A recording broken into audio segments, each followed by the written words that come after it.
Est-ce qu'on peut vraiment cesser les inhibiteurs du système rénine-angiotensine? Donc, avant de répondre à la question, il faut se rappeler que c'est des médicaments cardioprotecteurs, néphroprotecteurs et qui réduisent la mortalité totale. Donc, en sachant ça, est-ce qu'on peut arrêter ces agents-là pour éviter la mort? Donc, notre patient fait de l'hypercalémie, on dit, je vais lui éviter la mort, j'arrête son inhibiteur du système rénine-angiotensine. Bon, c'est sûr qu'il y a des exceptions, mais en général, non. Car comme on a vu dans les études, au contraire, ça double ou même triple la mortalité. Fait que c'est pas une bonne raison pour cesser les ISA ou les ARA, éviter la mort de ces patients. Est-ce que c'est pour préserver la fonction rénale? C'est un peu curieux de se poser la question parce que c'est des agents néphroprotecteurs, mais quand même, il y a des gens qui se posent la question quand l'insuffisance rénale est très avancée, est-ce qu'on devrait les arrêter pour préserver la fonction rénale? Bien, la réponse est non, parce que ça accélère la perte de fonction rénale. Donc, on peut pas arrêter les inhibiteurs du système rénine-angiotensine aldostérone pour cette raison. Ce qui est recommandé plutôt, c'est de suivre cet algorithme. Ici, c'est l'algorithme KDIGO. Donc, KDIGO, nous, c'est des recommandations que l'on fait en néphrologie. C'est un regroupement international qui fait des recommandations. Donc, KDIGO, c'est Kidney Disease Improving Global Outcome. Chez les patients hypertendus et en insuffisance rénale et chez les diabétiques, voici ce qu'on recommande. Premièrement, quand on commence un ISA ou un ARA, on doit donc surveiller le taux de créatinine et de potassium 2 à 4 semaines après l'instauration, mais aussi après toute modification de dose. Ça, tout le monde fait ça. Tout le monde sait qu'il faut faire ça parce que vous l'avez appris à la petite école. Ça, c'est le début. Tout le monde sait ça. C'est peut-être un peu plus loin qu'il y a des choses à apprendre. Premièrement, si la kaliémie elle est normale puis que la créatinine elle a augmenté de moins de 30 parce qu'elle va augmenter. Hein, donc, quand on renverse l'hyperfiltration, on diminue l'hypertension glomérulaire, la créatinine augmente un peu. Si elle augmente moins de 30 ça va bien. On peut continuer à augmenter la dose si on n'est pas rendu à la dose optimale. Si on est rendu à la dose optimale, ça va bien, on est rendu.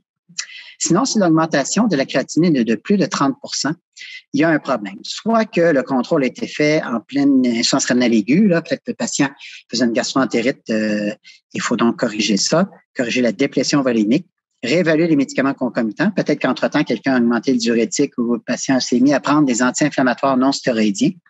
Si par contre, cette augmentation de 30 arrive complètement dans un ciel clair, là, il faut envisager la possibilité que peut-être notre patient a des sténose bilatérale des artères rénales, qu'on pourra à bon escient peut-être corriger pour pouvoir lui donner un ISA en ARA. C'est là une indication absolue. Par contre, si le patient fait de l'hypercalémie, à ce moment-là, il y a plusieurs questions à se poser. On passe en revue les médicaments concomitants. Est-ce que le patient il prend du potassium? Souvent, les gens prescrivent un diurétique avec du potassium. Peut-être que ça fait longtemps qu'on ne pense plus, mais notre patient prend du potassium. Peut-être qu'il prend un anti-inflammatoire non stéroïdien. C'est ça la raison qui fait une hypercalémie. Si c'est pas ça, on doit appeler notre patient, lui dire de modérer si ça part en potassium. On va y revenir dans un moment. Ensuite, on peut envisager l'utilisation de diurétiques de lance, diurétique thiazidique s'il y en a besoin. S'il n'y en a pas besoin, peut-être un inhibiteur SGLT2 s'il n'a pas déjà. Ou s'il n'y en a pas besoin, s'il y a de l'insuffisance rénale assez avancée puis qu'il y a un peu d'acidose métabolique, peut-être qu'il peut prendre du bicarbonate de sodium pour normaliser sa kaliémie et en même temps corriger son acidose métabolique. Et ultimement, si tout ça n'est pas possible ou que ça ne fonctionne pas, on peut utiliser des échangeurs de cations gastro-intestinaux, c'est-à-dire des chélateurs du potassium. Il y en a plusieurs maintenant sur le marché qu'on peut utiliser. Et donc, on peut faire tout ça et ne réduire la dose ou ne cesser le traitement par initiation en ARA qu'en dernier recours. C'est vraiment ça, le bottom line. Après avoir fait tout ça, on joue sur les ISA et les ARA seulement en dernier recours. Donc, moi, ça m'arrive rarement d'être obligé de toucher aux ISA ou aux ARA. Ça m'arrive surtout chez des patients qui veulent pas changer leur diète, là, qui veulent pas qu'on change les médicaments, qui veulent pas de chélateur du potassium. À un moment donné, je lui dis, écoutez, monsieur ou madame, j'ai pas le choix. Je dois vous mettre au courant que ça va augmenter vos risques cardiovasculaires, risques rénal et même risques de mortalité, comme on a vu. Puis, si le patient veut toujours pas écouter nos recommandations précédentes, on va être obligé de réduire ou d'arrêter son ISA ou son ARA. Ça m'arrive à l'occasion. Mais ce qui est recommandé, c'est vraiment d'utiliser ces stratégies de prise en charge de l'hypercalémie.